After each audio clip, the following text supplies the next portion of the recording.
Salom do'stlar, navbatdagi videomizga xush kelibsizlar. Bugungi videoda biz koreys tilidagi o'tgan zamon haqida gaplashamiz. O'tgan zamon qanday yasaladi? O'tgan zamon fe'lga fe'lga ossoyo qo'shimchasini qo'shish orqali yasaladi. Ossoyo. Xo'p, vaziyatga qarab yoki assoyo yoki ossoyo qo'shiladi. Endi bu yerda biz hozirgi zamondan farqi nimada degan savolga javob berib ketamiz. Hozirgi zamonni yasayotgan paytda fe'lga oyo yoki ayo qo'shimchalari qo'shilardi. Endi o'tgan zamonda bo'lsa mana bu assoyo, ossoyo demak qo'shilib qolar ekan. Mana shunda farqi. Xo'p, endi misollarga o'tadigan bo'lsak, masalan, oje mo 했어요. oje mo 했어요. Xo'p, bu yerda hada fe'limiz bor. Hada qilmoq degani, mana shu hadani ha o'zagi bo'ladigan bo'lsa, haga hop demak ossoyoni qo'shishimiz kerak bo'ladi. Ossoyoni qo'shadigan bo'lsak, biz buni hessoyo tarzida aylantirib yozishimiz kerak bo'ladi. Hadaga ossoyoni qo'shsak, demak hessoyo shakliga aylanib qolar ekan o'rtoqlar. Mana shunaqa bo'ladi. Oje mo hessoyo demak kecha nima qilding degan gapimiz hosil bo'lyapti. Kecha nima qilding? Xo'p, mana shunaqa holatda yasaladi. Endi bunga javob beradigan bo'lsa, kecha nima qilding deydigan bo'lsa, 친구를 만났어요. Demak, o'rtog'im bilan ko'rishdim degan gap hosil bo'lyapti. Endi bu yerda ko'rayotgan bo'lsanglar, mannada fe'limiz bor. Bunga assoyoni qo'shsak, mannassoyo degan holatga o'zgarib qolar ekan. Mannassoyoga o'zgarib qolar ekan. Xo'p, shunaqa gaplar o'rtoqlar. Buni tuslashiga ozgina e'tibor berasizlar. Ko'proq fe'llarni ko'rib, ko'zlariga o'rgangan sari o'zlarining buni tuslashini oddiy holatda qilib keta oladigan darajaga chiqasizlar keyinchalik. Xo'p, masalan, poda fe'limiz bor. Poda degani ko'rmoq. Bunga assoyoni qo'shib tuslaydigan bo'lsak, passoyo bo'lib qoladi. Passoyo. Mana shunaqa holatga aylanib qoladi. Hadani ko'rdik. Har qanday hada bilan tugaydigan fe'llar bo'lsa, unga ossoyoni qo'shadigan bo'lsak, hessoyo holatida tuslanib qoladi. Hessoyo o'tgan zamonda demak hessoyo holatiga o'tib qoladi. Endi moqta fe'limiz bor. Moqta degani yemoq degani. Bunga ham o'sha o'tgan zamon holatiga tuslaydigan bo'lsak, mog'ossoyo bo'lib qoladi. Mog'ossoyo. Demak, moqtaga ossoyoni qo'shamiz ekan, mog'ossoyo bo'lib qoladi. Mashida. Mashida degani ichmoq degani, buni tuslaydigan bo'lsak, mashossoyo bo'lib qoladi. Mashossoyo. Demak, mashidaga ossoyoni qo'shadigan bo'lsak, mana bu o bilan mana bu i qo'shilib yoga aylanib ketib qoladi. Mashossoyo bo'lib qoladi. Mana shunaqa holatda tuslanib qoladi. Shunaqa gaplar o'rtoqlar, mana shularga e'tibor berasizlar. Endi takta so'zimizni ham yozib ketaylik. Takta degani artmoq degani, artmoq, tozalamoq degan ma'noda keladi. Endi buni tuslaydigan bo'lsak, taqqassoyo bo'lib qoladi. Bunga assoyoni shunday qo'shib qo'yaveramiz ekan. Shunaqa gaplar o'rtoqlar, taqqassoyo. Xo'p, endi xo'sh, otni o'tgan zamon holati qanday yasaladi?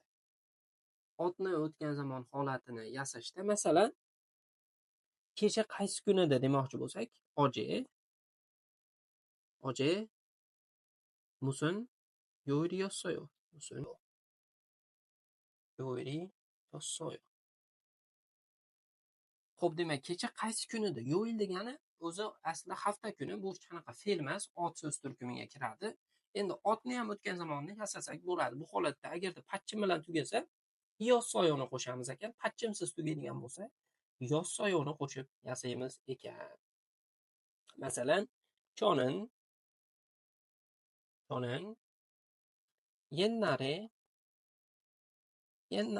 yennare degani avvallari o'sha o'tgan oldingi zamonlarda men oldinlari kija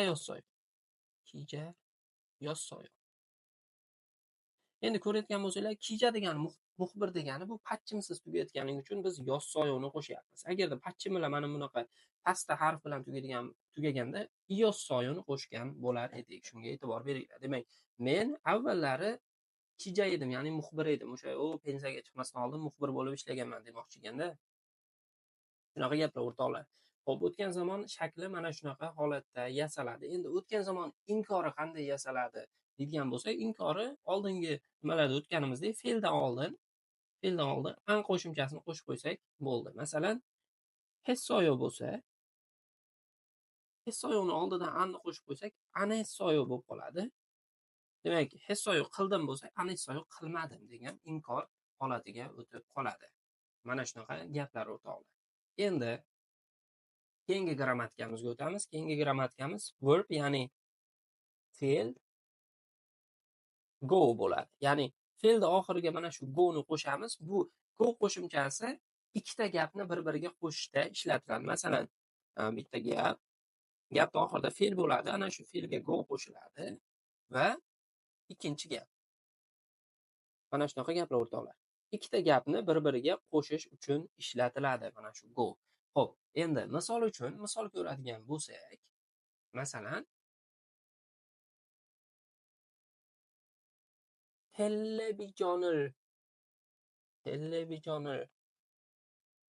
보고 숙제를 했어요.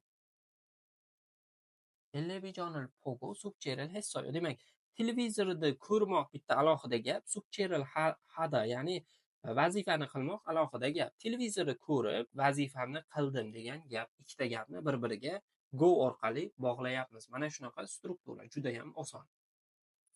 Endi bu go asosan ikkita ketma-ket bo'lgan ish harakatlari bog'lashda ishlatiladi. Endi bu yerda ham ko'rayotgan bo'lsanglar, televizor ko'rib, keyin sukcha qildim, ya'ni vazifamni qildim degan ma'noda kelyapti. Va bundan tashqari ikkala holatda ham ish harakat tugallangan bo'lishi kerak. Ya'ni birinchi ish harakat tugagandan keyin ikkinchisini qilgan bo'lishi kerak. Mana shunaqa holatda ishlatiladi. Xo'p. Endi sizlarda savol tug'ilishi mumkin. Birinchisi tugagan bo'lsa, birinchisi o'tgan zamon bo'lib qoladi-yu degan savol tug'ilishi mumkin. Bu holatda biz televizorda ko'rib bo'ldim desak ham,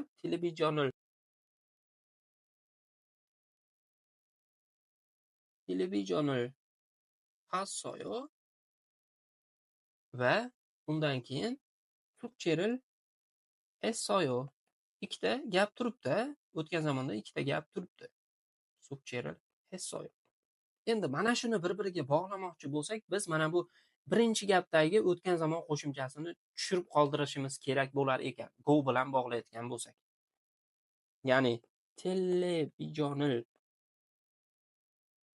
보고 bo'lar ekan. Ya'ni fuakko bo'lmas ekanda. Fuakko bo'lmas ekanda, pogo bo'lar ekan. Pogo, ya'ni mana bu assoyoni tushirib qoldirishimiz kerak bo'lar ekan. Televizyon을 보고 숙제를 했어요 degan holatda bog'lashimiz kerak bo'lar ekan, mana shu gaplarni, ikkita gapni bitta qilib. Xo'p, shunaqa gaplar o'rtoqlar.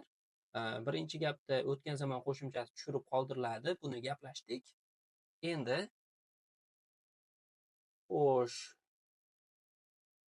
mana shu go qo'shimchasi bu demak kerakli bo'lgan hamma qoidalar. Endi har doimgidek bizda dialog bor. Dialogimizni sizlar bilan birga tahlil qilamiz. Bu dialogimizda demak Julian bilan Mariko gaplashyapti. Julian aytayapti, "Chumari mohesoyo." Demak, chumal degani hafta oxiri degani. Hafta oxiri. Ya'ni shanba yakshanbani o'z ichiga oladi bu chumal. Hafta oxirida nima qilding? Nima qilding? Hessoyo o'tgan zamon qo'shimchasi. Mariko aytayapti, "Coex More Cassoyo." Coex Mall degani o'sha Coex Mall, ya'ni Coex savdo markazi. Coex Mallga bordim. Qadaga demak o'tgan zamon qo'shimchasi qo'shganda Cassoyo bo'lib qolar ekan. Coex Mallga bordim. Julian aytayapti, "Kogiyeso mohesoyo." Kogi ya'ni u yerda nima qilding? Ya'ni o'tgan zamon qo'shimchasi. Mariko aytayapti, "친구하고 같이 영화를 보고 쇼핑했어요." Demak, o'rtog'im bilan birgalikda kino ko'rib, e'tibor berayotgan bo'lsanglar,